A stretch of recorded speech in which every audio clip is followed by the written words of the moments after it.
అదే RTV app వార్తల్ని క్షణాల్లో చదివే అవకాశం ఉంటుంది. ఒక న్యూస్ పేపర్, ఒక టెలివిజన్ ఛానల్ మీ చేతుల్లో ఎప్పుడూ ఉంటాయి. దినోత్సవ శుభాకాంక్షలు. ఈ యొక్క ఆదివాసీలు సాంప్రదాయాల్ని పూర్తి స్థాయిలో పాటిస్తున్న వాళ్ళలో సమాజంలో ఉన్నటువంటి వాళ్ళందరిలో ఆదివాసీలు ముందు వరుసలో ఉంటారని ఈ సందర్భంగా తెలియజేయచ్చు.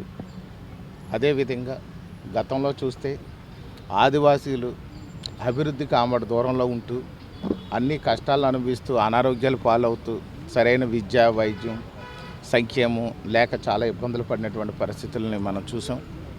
అదేవిధంగా చూస్తే వీళ్ళకి ఏ విధమైనటువంటి రహదారులు లేక అత్యవసర పరిస్థితుల్లో కూడా వీళ్ళ హాస్పిటల్కి వెళ్ళడానికి కూడా అవకాశం లేని పరిస్థితులని చాలాసార్లు మనం విన్నాం.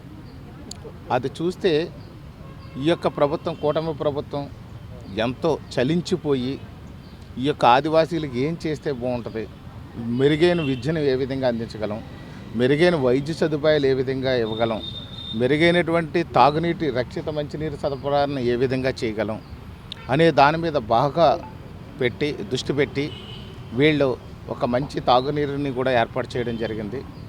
అదేవిధంగా చూస్తే విద్యకి పెద్దపీట వేయడం కూడా జరిగింది. ఎక్కువ మంది ఈ రోజున ఆదివాసీ పిల్లలందరూ కూడా పూర్తి స్థాయిలో చదువుకోగలుగుతున్నారు అని అంటే ఈ కూటమి ప్రభుత్వం వేసినటువంటి పెద్దపీటని ఈ సందర్భం తెలియజేస్తాను. గతంలో కానీ చూసినట్లయితే కొండపోడులు కొట్టుకుని వాళ్ళు ఆ పోడులో వ్యవసాయం చేసుకుని అక్కడ కాలువల్లో ఉన్నటువంటి నీరుని తాగుతూ వైద్య సదుపాయాలు అవసరం వచ్చినప్పుడు కనీసం ప్రెగ్నెన్సీ స్త్రీలు డెలివరీ టైంలో కూడా హాస్పిటల్కి వెళ్ళలేని దుస్థితిలో చాలామంది చనిపోయినటువంటి పరిస్థితులు ఉన్నాయి. అదేవిధంగా ఈ విద్యకి సరిగా అందకపోవడం వల్ల, విద్య లేకపోవడం వల్ల కూడా అందరూ కూడా వాళ్ళు ఆదివాసీలు అనే దానికి అసలు భయపడే పరిస్థితుల్లో ఉన్నటువంటి పరిస్థితి నుంచి ఈ యొక్క గౌరవ ముఖ్యమంత్రి వర్యులు శ్రీ నారా చంద్రబాబు నాయుడు గారు, ఉప ముఖ్యమంత్రి వర్యులు కొణిదెల పవన్ కళ్యాణ్ గారు ప్రత్యేకమైనటువంటి దృష్టిని సారించి ఈ యొక్క ఏజెన్సీ ప్రాంతాల్లో కూడా ఖచ్చితంగా రోడ్లు వేయాలని మంచి నిర్ణయం తీసుకుని ఈ యొక్క కూటమి ప్రభుత్వం వచ్చిన తర్వాత ఏజెన్సీ ప్రాంతాల్లో అన్నిటిల్లోనూ కూడా ఎక్కువ రోడ్లు వేయడం జరిగింది. అలాగే రక్షిత మంచినీరు సరఫరాను కూడా చేయడం జరిగింది. విద్యా, వైద్య సదుపాయాలు కూడా మెరుగు చేయడం జరిగింది. అదేవిధంగా ముఖ్యంగా కానీ చూసుకున్నట్లయితే ఏజెన్సీ ప్రాంతాల్లో సందర్శించినటువంటి నాయకులు గతంలో లేరు.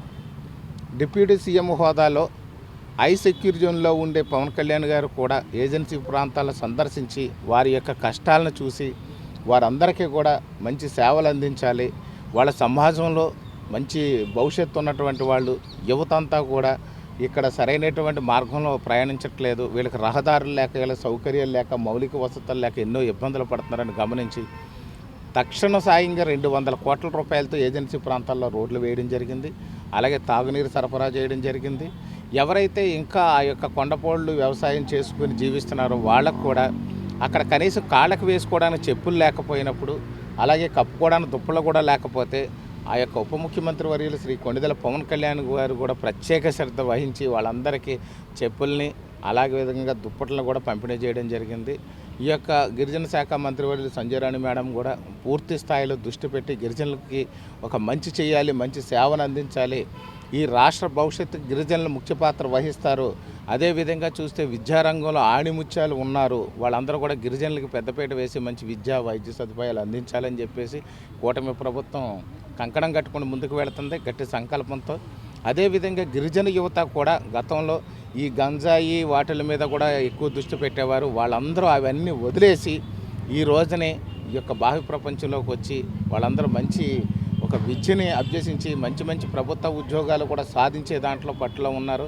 ఐఏఎస్లు అవుతున్నారు, ఐపీఎస్లు అవుతున్నారు. ప్రభుత్వ ఉద్యోగాలు అన్ని రంగాల్లో కూడా గిరిజనులకే ఈవేళ ప్రభుత్వ ఉద్యోగాలు ఎక్కువ వాళ్ళు సాధించి, ఈ గ్రూప్ 1 ఎగ్జామ్స్లో కూడా చూసినట్లయితే మంచి మంచి జాబ్స్ కూడా వాళ్ళు సాధించి, మంచి మంచి మార్కులు సాధించి వాళ్ళు మంచి అభివృద్ధి పదంలో ఉన్నారు. భవిష్యత్తులో ఇంకా ఉన్నతమైనటువంటి విద్యను అభ్యసించి ఉద్యోగ అవకాశాలు పొంది వాళ్ళ కుటుంబాలు ఇంకా అభివృద్ధి చేసుకోవాలని ఈ యొక్క ఆదివాసీ దినోత్సవ సందర్భంగా ఆదివాసీ సోదరీమణులందరికీ కూడా ఎన్డీఏ కూటమి తరపున ప్రత్యేకమైనటువంటి శుభాకాంక్షలు తెలియజేస్తున్నాను. Thank you. తెలుగులో న్యూస్ కి ఫాస్టెస్ట్ యాప్ ఇప్పుడు టోటల్లీ న్యూ అవతార్లో జస్ట్ 5 సెకండ్స్ లో కంప్లీట్ న్యూస్, సోషల్ మీడియాలో ట్రెండ్స్ కి one stop solution, live TV app, voice search option తో ఇప్పుడే డౌన్లోడ్ చేయండి లేదా అప్డేట్ అయిపోండి.